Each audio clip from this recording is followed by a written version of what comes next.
DJ Suman Malangiya Madhubani DJ Suman माँ Gayatri recording studio music by DJ Guddu Raj. दर्द दिल के बढ़ा दलो, हाथ में हदीर चहल लो। दर्द दिल के बढ़ा दलो, हाथ में हदीर चहल लो। ये सजनी केहन सजा दलो, प्यार के हिस्से को छोड़ा दलो। केहन सजा दलो, प्यार के हिस्से को छोड़ा दलो। आहा के वादा ऊ इरादा, आहा के वादा ऊ इरादा। ये सजनी माटी मिला दलो, प्यार के हिस्सा को छोड़ा दलो। माटी मिला दलो, प्यार के हिस्सा को छोड़ा दलो।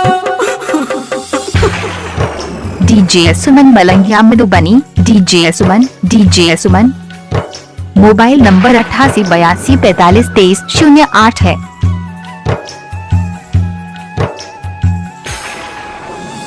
डीजे गुड्डू राज। अभी आप सुन रहे हैं सावरिया म्यूजिक मधुबनी। अभी आप सुन रहे हैं सुमन दीवाना के प्यार के सुख ने पैलो, छोड़ आहा हमरा परेलो।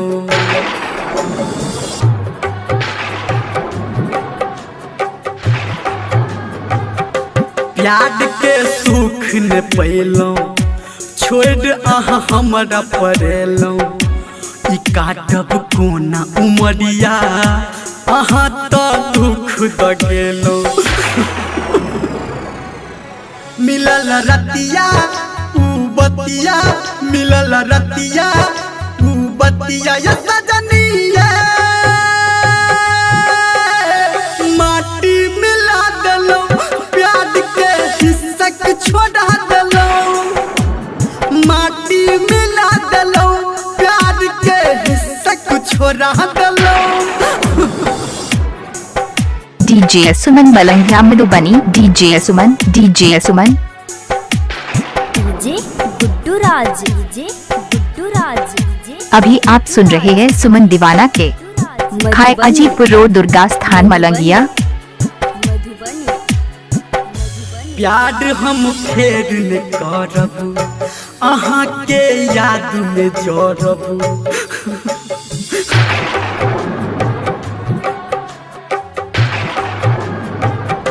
प्यार हम फेर न करब, अहाँ के गम में जोड़ब। गौर में फसरी लगा के अहाँ बिन हम मरब। धर्मेंद्र के आहा, धर्मेंद्र के आहा। ये सजनिया केहन सिला दलो, प्यार के हिस्सा को छोड़ा दलो। केहन सिला दलो, प्यार के हिस्सा को छोड़ा दलो।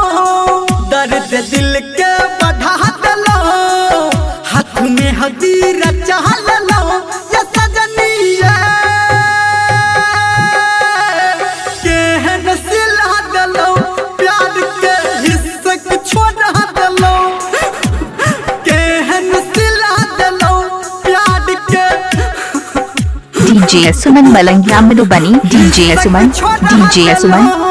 सुमन मोबाइल नंबर 88 82 45 23 08 है।